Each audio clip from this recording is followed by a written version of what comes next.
ร่มชูชีพให้นักท่องเที่ยวได้ลองขึ้นชูชีพนะคะ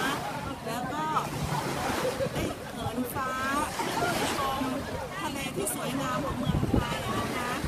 ท่านก็จะมองเห็นอยู่ไกลลิบลิ่วนะคะน่าจะเป็นเหมือนกับร่มชูชีพนะคะ